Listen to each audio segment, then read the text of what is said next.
دنیا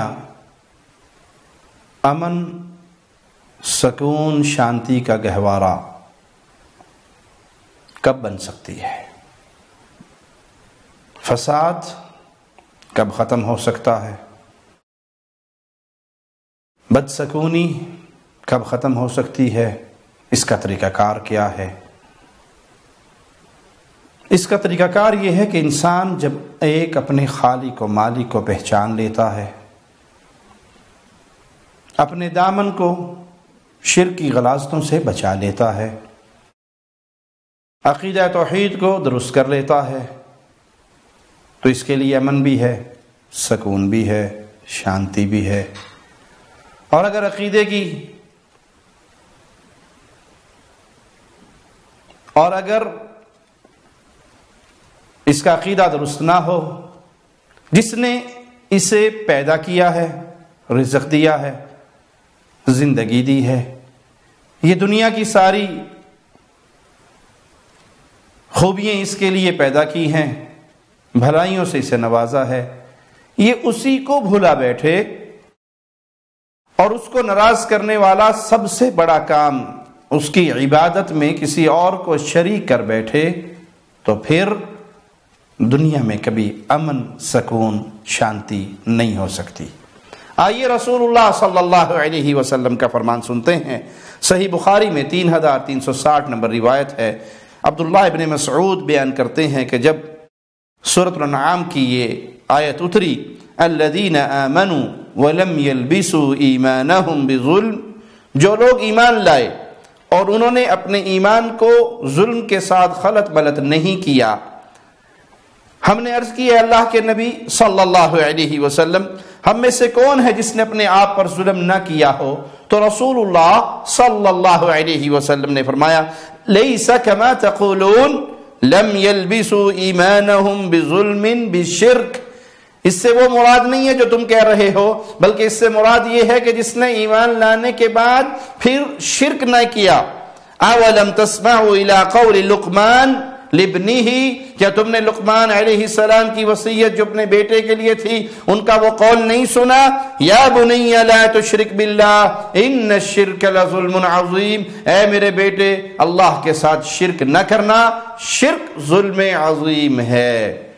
تو قرآن حکیم کی یہ آیت پیارے نبی صلی اللہ علیہ وسلم کی یہ وضاحت بیان کر رہی ہے کہ دنیا میں امن کس کے لیے ہے؟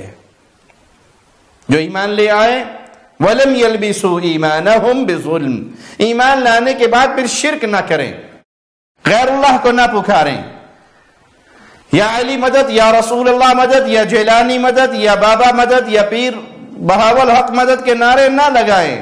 وَمَن نَّصْرُ إِلَّا مِنْ عِنْدِ اللَّهِ، مدد صرف اللہ کی طرف سے آتی ہے، تو پکاریں بھی تو اللہ کو، عبادت کریں تو اللہ کی کریں، شرک کا ظلم نہ کریں کہ یہ ظلم عظیم ہے، تو پھر ان کے لیے امن ہے۔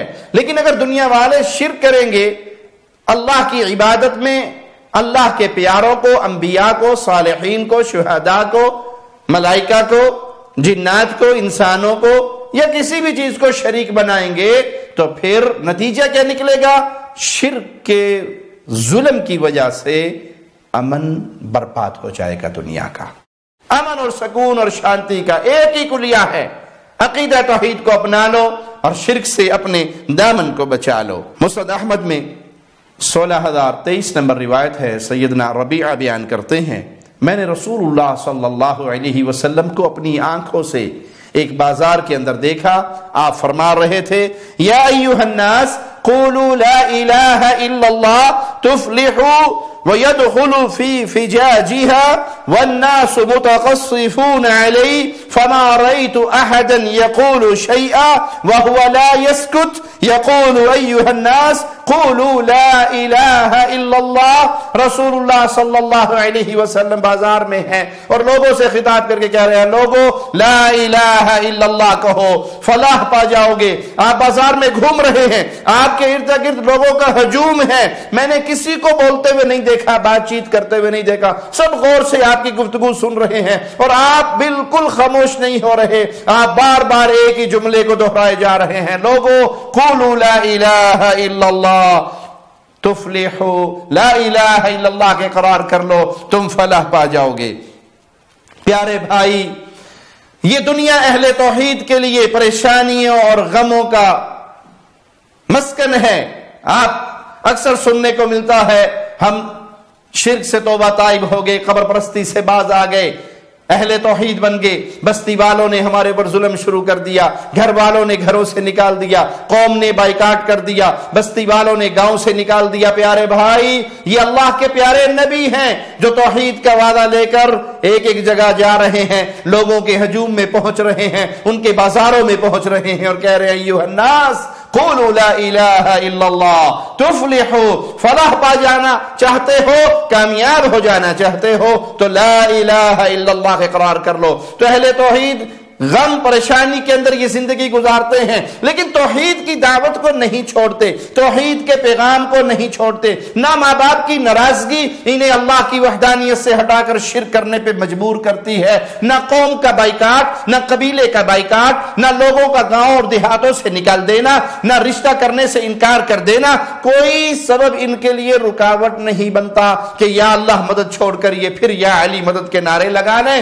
ایک اللہ کی عبادت کرتے کرتے یہ آ کر قبروں پہ سجدہ ریز ہو جائیں، ڈھیریوں پہ سجدہ ریز ہو جائیں، جانوروں کی قبروں کو پوجنے لگ جائیں، یا اولیاء اللہ کی قبروں کو پوجنے لگ جائیں، یہ اللہ کا شریک اس کی ذات و صفات و عبادت میں بنانے لگ جائیں، کوئی مصیبت، کوئی غم، کوئی پریشانی، کوئی دکھ ان کو راہ توحید سے نہیں ہٹا سکتا۔ یہ اس توحید کے مشن پہ گامزن رہتے ہیں۔ اور یاد کر لیجئے، اے توحید کی دعوت دینے والوں، اے عقیدے کا پیغام دینے والوں، اے اسلام کے نعرے کو گلی گلی کوچا کوچا پہنچانے والوں، ایھا الناس قولوا لا الہ الا اللہ تفلحوا کا آوازہ بلند کرنے والوں، یہ تمہارے امام الانبیاء کی دعوت ہے، امام کائنات کی دعوت ہے، امام اعظم کی دعوت ہے، محمد الرسول اللہ کی دعوت ہے صلی اللہ علیہ وسلم۔ یہ پیارے حبیب کا فرمان ہے، یہ پیارے حبیب کا طریقہ کار ہے۔ اس دعوت کو لے کر اپنے سینوں سے لگا کر نکلو، قوم کو بتاؤ قولوا لا الہ الا اللہ